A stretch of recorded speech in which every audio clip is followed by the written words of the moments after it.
વડોદરામાં 16 જુલાઈએ ઇસ્કોન મંદિર દ્વારા 45મી ભગવાન શ્રી જગન્નાથ રથયાત્રાનું ભવ્ય આયોજન કરવામાં આવ્યું છે. ઇસ્કોન મંદિર દ્વારા પ્રતિવર્ષની જેમ આષાઢી બીજના પાવન દિવસે એટલે કે 16 જુલાઈએ રથયાત્રા યોજાશે. બપોરે 2:30 વાગ્યે વડોદરા રેલવે સ્ટેશનથી રથયાત્રાનો પ્રારંભ થનાર છે, જેને વડોદરા શહેરના પ્રથમ નાગરિક એવા મેયર ગીતાબેન મકવાણા દ્વારા પરંપરાગત પાહિંદ છેરા પહેરા વિધિ સંપન્ન કરશે. આ પ્રસંગે શહેરના રાજકીય, સામાજિક આગેવાનો અને મોટી સંખ્યામાં હરિભક્તો ઉપસ્થિત રહેશે. આ રથયાત્રામાં ભારતભરમાંથી હજારો શ્રદ્ધાળુઓ જોડાશે. આ રથયાત્રા મહોત્સવમાં ઇસ્કોન દ્વારા શ્રીલ પ્રભુપાદના દિવ્ય ગ્રંથોનું વિતરણ કરવામાં આવશે. રથયાત્રા દરમિયાન 45 ટન શુદ્ધ દેશી ઘીના શીરો મહાપ્રસાદનું વિતરણ થશે અને હજારો શ્રદ્ધાળુઓ મહાપ્રસાદનો લાભ લેશે.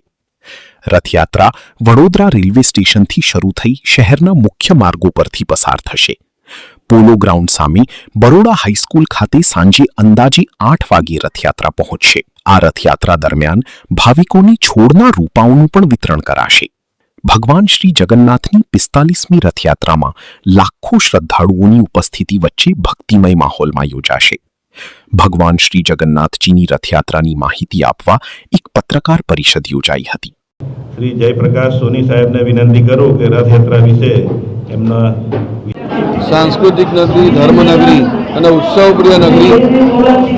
આ વખતે 45મી રથયાત્રા ઇસ્કોન મંદિરના જે બાબુદાસ નિત્યાનંદજી અને બાસુદાસજીના માર્ગદર્શનમાં થવા જઈ રહી છે. 16મી તારીખે બપોરે 2:30 વાગે વડોદરા રેલવે સ્ટેશનથી આ રથયાત્રાનું ગીતાબેન મકવાણા જેઓ આપણા વડોદરા મહાનગરપાલિકાના મેયરશ્રી છે એમની પહેલ વિધિ દ્વારા શરૂઆત કરવામાં આવશે.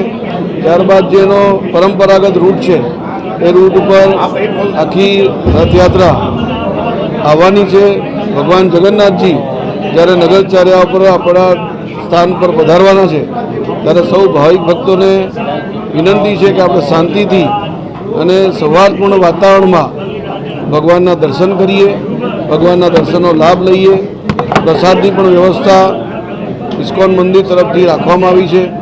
45,000 દેશી ઘીમાંથી બનેલો શીરો પ્રસાદમાં રહેવાનો છે. સૌ ભાવિક ભક્તો દર્શન અને પ્રસાદનો લાભ લે, શાંતિપૂર્ણ રીતે રહે એ હું સૌને અપીલ કરું છું. અને ભગવાન જગન્નાથજીની આ 45મી રથયાત્રા શાંતિપૂર્ણ અને સુખી સંપન્ન રીતે થાય એ પ્રકારની ભગવાન જગન્નાથજીના ચરણોમાં પ્રાર્થના કરું છું. ધન્યવાદ.